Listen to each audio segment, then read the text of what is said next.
Chers amis, frères et sœurs, la paix soit avec vous. Nous sommes là pour notre rendez-vous hebdomadaire, notre rendez-vous du lundi, parole du lundi. Et cette parole, on va la trouver aujourd'hui dans Exode 14.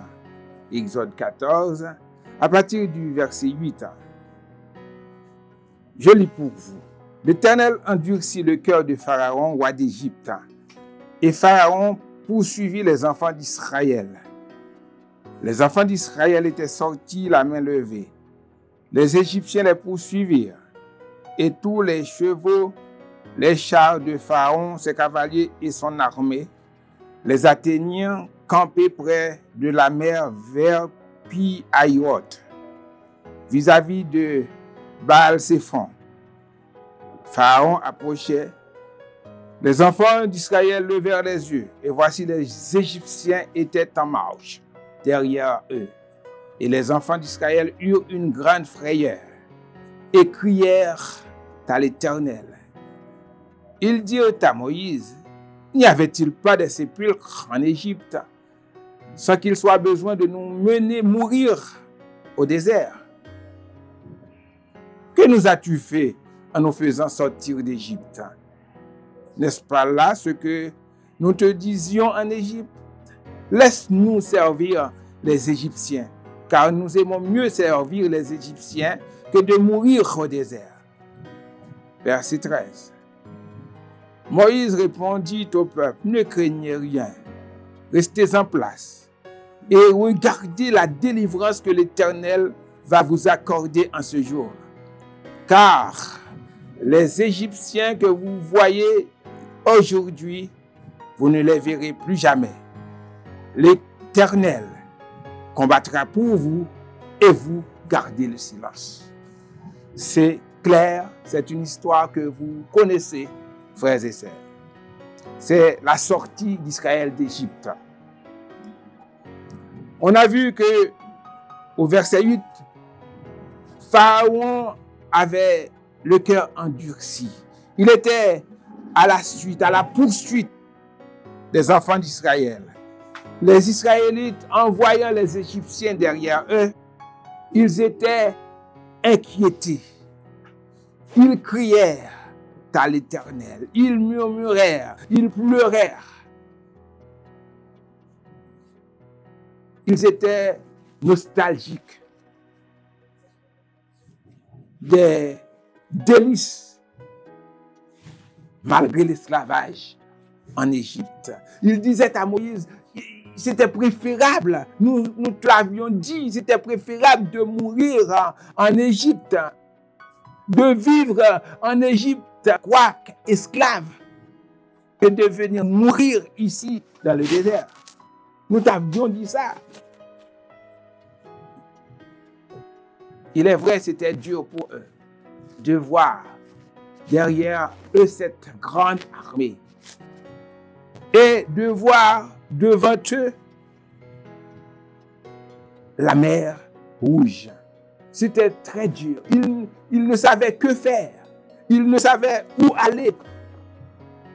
Ils étaient en train de murmurer, de pleurer, de crier. Ils pensaient qu'ils allaient tous mourir sous les armes des Égyptiens ou bien dans le fond de la mer Rouge. Mais Moïse, homme de foi, appelé par l'Éternel, il a dit au peuple, ne craignez rien. Restez en place et regardez la délivrance que l'Éternel va vous accorder en ce jour. Dans les moments difficiles, dans les moments de problème, c'est pas le temps de se déplacer, de faire n'importe quoi. Il faut rester en place. Quand on est chrétien, on reste en place. Ce n'est pas le moment d'aller voir les vaudouisants, d'aller voir les marabouts, d'aller voir d'autres personnes en oubliant l'Éternel. L'Éternel va t'apporter la délivrance. Il peut vous apporter la délivrance. Il faut seulement placer votre confiance en lui. Comme Moïse dit, ne craignez rien. Quand on a peur, on fait des bêtises. Quand on craint, on fait n'importe quoi. Écoutez le message. Ne craignez rien, ne craignez rien, restez en place. L'Éternel va vous apporter la délivrance. Dans votre maladie, l'Éternel va vous apporter la guérison. Dans votre douleur, il va vous apporter la joie. Les Égyptiens, les ennemis que vous voyez qui sont à votre poursuite, vous n'allez plus les voir car l'Éternel va agir pour vous.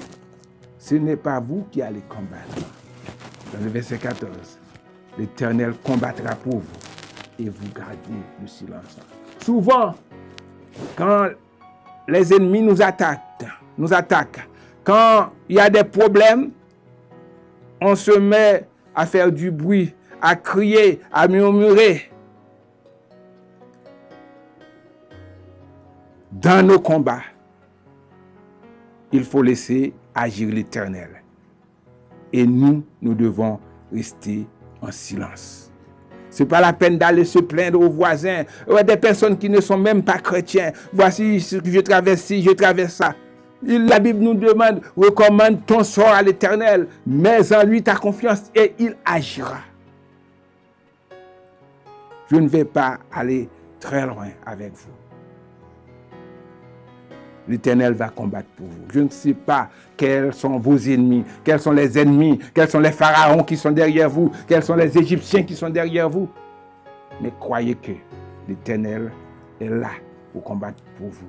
C'est peut-être les Égyptiens du chômage, les Égyptiens de papier, les Égyptiens autres, des voisins, des parents qui vous persécutent.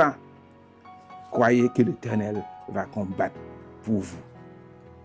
Seulement, il vous demande de rester en silence. Il est dit dans Lamentation, il est bon d'attendre en silence le secours de l'Éternel. Laissez combattre l'Éternel. Restons en silence et nous remporterons la victoire. Que Dieu vous bénisse.